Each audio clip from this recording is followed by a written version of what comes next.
ബന്ധപ്പെട്ട് കേരള സർവകലാശാലയിൽ തർക്കം. വോട്ടെണ്ണൽ കോടതി വിധിക്ക് ശേഷം മതിയെന്ന് VC. ഇന്ന് തന്നെ വോട്ടെണ്ണണമെന്ന് ഇടതു പാനൽ അംഗങ്ങൾ. VC ഉപരോധിച്ച് പ്രതിഷേധം.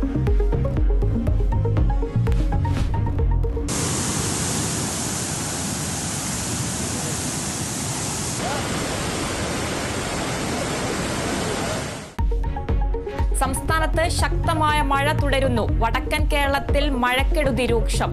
കോഴിക്കോട് പുഴകളിൽ ജലനിരപ്പ് ഉയർന്നു. മലയോര മേഖലയിലും കനത്ത മഴ.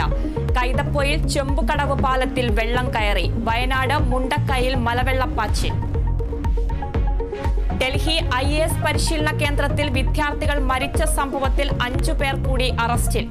കൂടുതൽ വിദ്യാർത്ഥികൾ മരിച്ചതായി സമരക്കാർ. വിഷയം പാർലമെന്റിൽ ഉന്നയിച്ച് പ്രതിപക്ഷം. രാജ്യസഭയിൽ ഹ്രസ്വ ചർച്ചയ്ക്ക് അനുമതി. CPIM-നെതിരെ വീണ്ടും വിമർശനവുമായി ബിനോയ് വിശ്വം. CPIM തോൽവിയിൽ നിന്നും പാഠം പഠിക്കണം. രണ്ടാം LDF സർക്കാരിന് പ്രതീക്ഷയ്ക്കൊത്ത് ഉയരാനായില്ലെന്നും CPI സംസ്ഥാന സെക്രട്ടറി. ശിരൂരിലെ അർജുനെ കാണാതായിട്ട് 2 ആഴ്ച പിന്നിടുന്നു. ഇന്ന് പുഴയിൽ തിരച്ചിൽ ഇല്ല. പരിശോധനയ്ക്കെത്തിയ നാവികസേനാ സംഘം മടങ്ങി.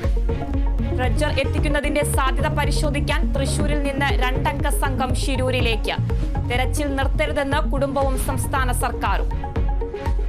ഒളിമ്പിക്സ് ഷൂട്ടിംഗിൽ വീണ്ടും മെഡൽ പ്രതീക്ഷയുമായി ഇന്ത്യ. വനിതകളിൽ രമിത ജിൻഡാലുവും പുരുഷ വിഭാഗത്തിൽ അർജുൻ ബാബുദയ്ക്കും ഫൈനൽ പോരാട്ടം. ബാഡ്മിന്റൺ പുരുഷന്മാരുടെ ഡബിൾസ് മത്സരം റദ്ദാക്കി. ഹോക്കിയിൽ ഇന്ത്യ ഇന്ന് അർജന്റീനയെ നേരിടും.